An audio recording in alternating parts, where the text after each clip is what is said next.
जगकार मगर तेरी कमी है। किस्मत ने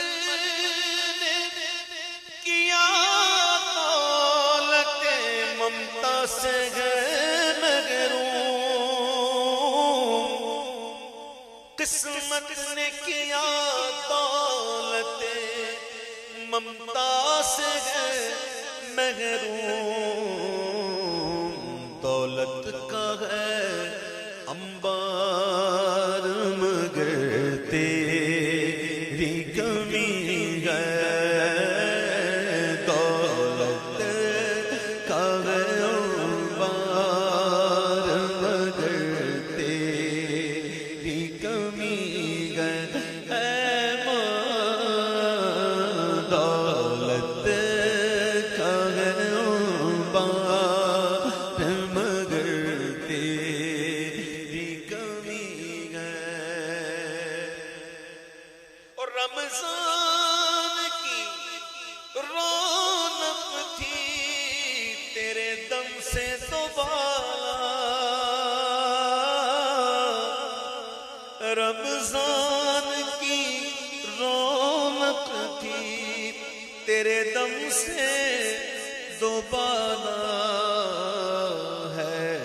सहरियों इफ्तार मगर तेरी कमी है। सहरियों इफ्तार मगर तेरी कमी है।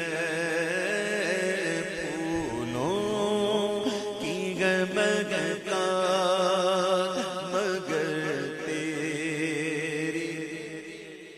और बगलीम के अमराज की तशखीस करे कौन।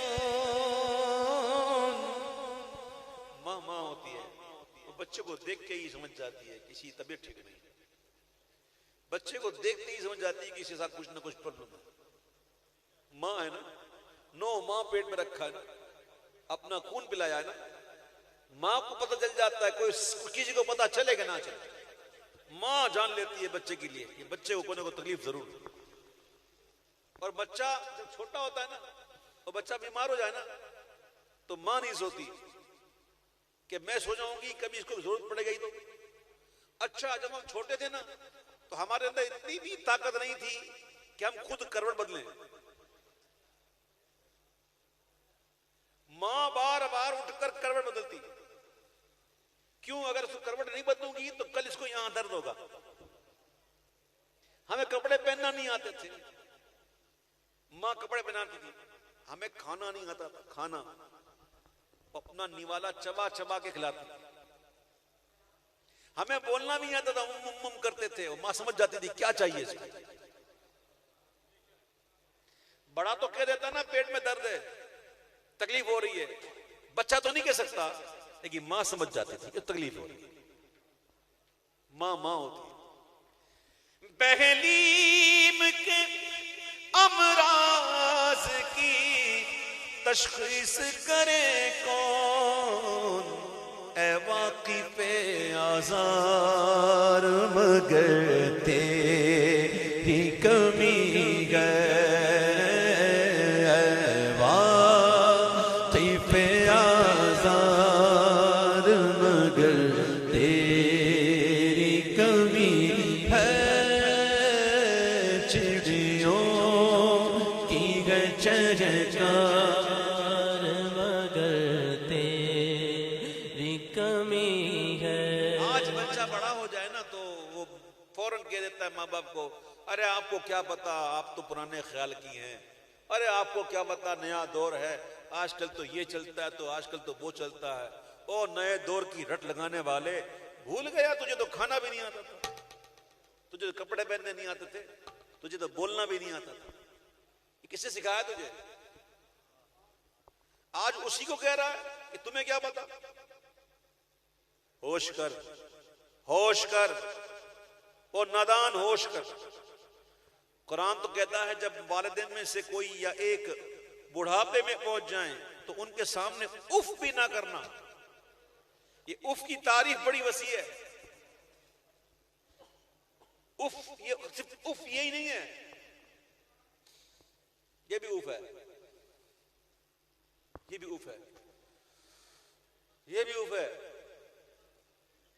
बड़ी तारीफ वसी है इसके लिए। माँ बाप के सामने बंदा खुद को सिलेंडर करे, सिलेंडर, बस कुछ भी हो, उसकी समझ में आएगा ना आए, उसके सामने कुछ और हो कि ना हो, बस मां कहती खत्म, डेट, और तर जाओगे, निखर जाओगे।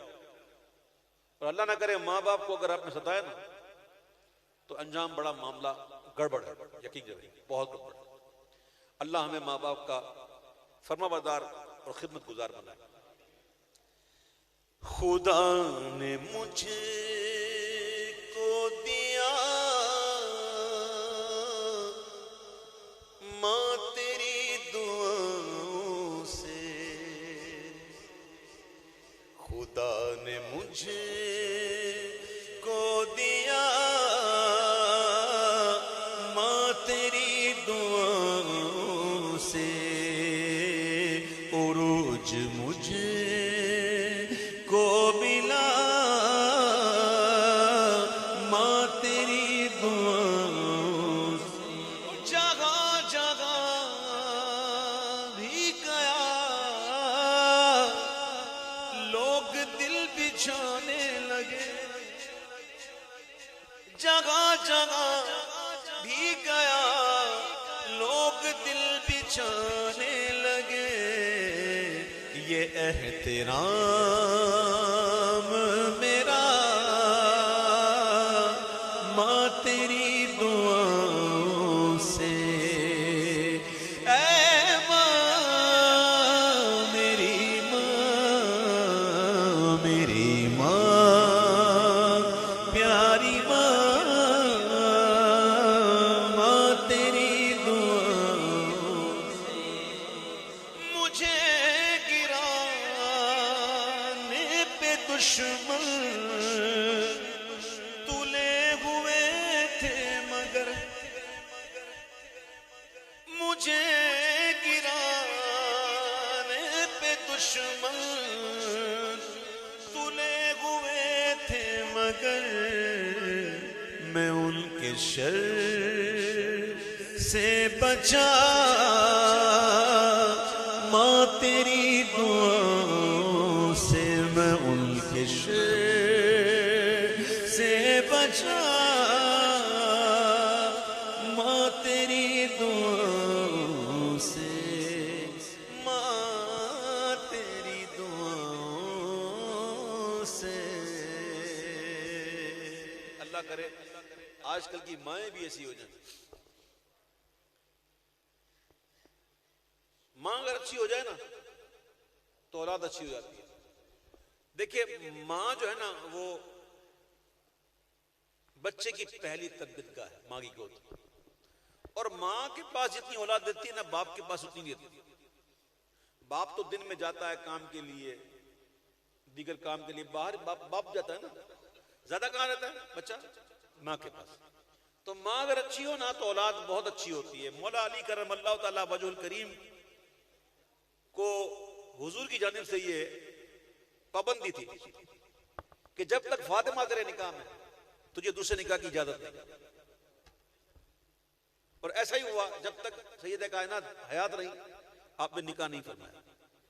जब आप विसाल फरमा गई ना तो मौला अली ने कहा कि मेरे लिए अरब में यानी कि कबीले की कोई ऐसी लड़की ढूंढो, ऐसी औरत ढूंढो कि जिसकी मां बहुत बहादुर हो, जिसकी मां बड़ी बहादुर हो, ऐसी उस लड़की को ढूंढो।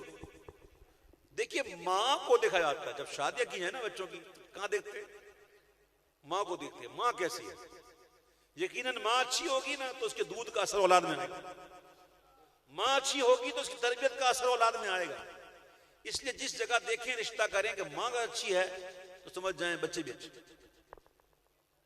अल्लाह हमें माओं की कदर अता फरमाए और आज की माएँ अल्लाह करे अच्छी हो जाएं, कुरान पढ़ने वाली हो जाएं, हुजूर की नातें सुनने वाली हो जाएं और नमाजी हो जाएं। तो फिर देखें ना, पहले भी तो आप वाकयात तो देखें ना कि माँ अगर 18 पारे की हाफिजा है और बच्चा पैदा होता तो वो भी हाफिज पैदा होता 18 पारे का। वो माएँ भी तो क्या माएँ थी। सलाम की तरफ जा रहे हैं, सलाम की तरफ।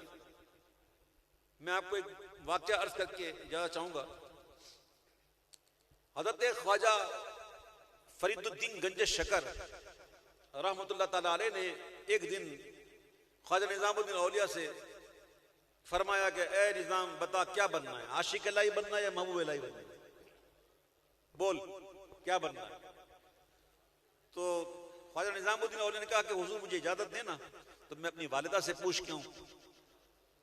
तो आपने सफर किया। सफर करते करते जब आप पहुंचे ना, एक ऐसी जगह पर एक मजजूब बैठा हुआ था। रास्ते में एक मजजूब बैठा हुआ था। उसने कहा निजामुद्दीन मुझसे भी पूछ लेना क्या बनना है। यानी कि ना कोई उसमें मोबाइल था, ना कोई मैसेज था, ना कोई नेट था, कुछ नहीं था ना, लेकिन ये ताल्लुक कैसा था। मजजूब कहते हैं मुझसे भी पूछ लेना। और जब गए ना घर पे तो वालिदा नमाज पढ़ रही थी तो खड़े हो गए। जैसे ही वालिदा ने सलाम फेरा तो वालिदा ने कहा कि बेटा रास्ते में जो मिला था ना मजजूब, उससे पूछ लो क्या बनना है, आशिक इलाही बनना है या महबूब इलाही बनना है। आप फिर लौटे और जब पहुंचे ना उस जगह पर तो मजजूब मिला नहीं, मजजूब साहब गायब हो गए। तो आपने किसी से पूछा गया, एक बुजुर्ग थे यहाँ पे, कहाँ गए? बोला कौन सा बुजुर्ग? बोला ये अच्छा वो बुजुर्ग, वो तो मर गया। वो जब मर गया ना तो लोगों ने इसको ये कचरे में फेंक दिया, ओ लाश पड़ी। बाबा साहब वहां गए, निजामुद्दीन साहब गए उधर और कहा बाबा जी आपने तो कहा था मुझसे पूछ लेना, अब आपका तो इंतकाल हो गया, आपने कहा था, वालिदा ने भी कहा कि पूछो, अब मुझे बताओ, आप बताओ मुझे महबूब इलाही, कहते बताओ मुझे मैं महबूब इलाही बन जाऊं या आशिक इलाही बन जाऊं। बाबा साहब ने कहा। तो उस मजजूब ने आंखें खोली और फरमाया कि देख आशिक इलाही मत बनना, महबूब इलाही बनना। आशिक इलाही बनोगे ना तो ऐसा हाल होगा, आशिक इलाही बनोगे तो ऐसा हाल होगा।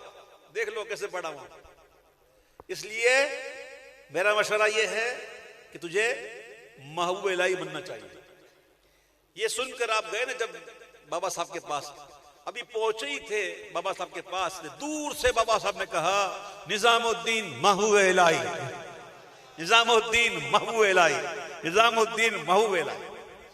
उस वक्त कौन सा कोई नेट था यार, कौन सा कोई मैसेज सिस्टम था, ये क्या ताल्लुक था यार। जिसका दिल साफ हो जाता है ना तो फिर ये सारी बातें इनके लिए कुछ भी नहीं। तो क्या माएँ थी वो यार। बच्चा पैदा होता, थोड़ा बड़ा होता तो भेज दी, जा अल्लाह के राह में भेज। आज की माँ ना मेरा बेटा मैं तो जुदा ना करूं, हाय मेरा बेटा, है मेरा बेटा किधर गया। वो माएँ क्या माएँ थी कि जंगलों में भेजती थी, जंगलों में जाकर इबादत कर। बाबा फरीदुद्दीन गंज शकर की वालिदा ने भेज दिया और आकर काफी अरसे बाद जब आए तो आकर कहे माँ दही चाहिए, माँ दही चाहिए। तो माँ ने दही की जगह पर चूना दे दिया। जब जैसे ही खाया तो बोला माँ मेरा मुंह तो फट गया। बोला तेरी मेरी आदत मुकम्मल नहीं हुई, जा दोबारा जा, दोबारा जा। आप कहते फिर गया तो फिर आया कर माँ दही चाहिए, माँ ने दी चूना, तो मैं खा गया, मुझे अब तुझे तेरी आदत कंप्लीट हो गई। वो माएँ कैसी थी। जब माएँ ऐसी हो तो फिर फरीदुद्दीन क्यों ना हो, निजामुद्दीन पैदा क्यों ना हो, अलाउद्दीन पैदा क्यों ना हो, ख्वाजा गरीब नवाज पैदा क्यों ना हो, और माँ जब ऐसी हो तो गौसे आज़म जैसे पैदा क्यों ना हो। आज भी अगर माँ अच्छी हो जाए ना तो कोई बैद नहीं कि हमारी औलाद भी बड़ी हो। अल्लाह करे हमारे घर में ये निज़ाम आ जाए, ये अच्छाइयाँ आ जाए। अल्लाह हमें नमाज का पाबंद बनाए, अल्लाह हमें फ़र्ज व वाजिबात की अदायगी का हौसला और हिम्मत अता फरमाए। अल्लाह हमें ऐसे दोस्त अता फरमाए जो हमें उससे करीब कर दें, और अल्लाह हमें उन दोस्तों से बचाए, बल्कि उन दोस्तों से क्या, उन लोगों से बचाए। दोस्त तो वो ही नहीं सकता जो हमें राज़िक से दूर करे, खालिक से दूर करे। वो दोस्त हो सकता है? नहीं हो सकता। तो अल्लाह हमें उन लोगों से बचाए जो हमें अपने राज़िक से दूर करे। अल्लाह हमें ऐसे दोस्त अता फरमाए जो हमारे खालिक से हमें करीब कर दे। सुब्हानक अल्लाहुम्मा व बिहम्दिका अशहदु अल्ला इलाहा इल्ला अंता अस्तगफिरुका व अतूबु इलैक।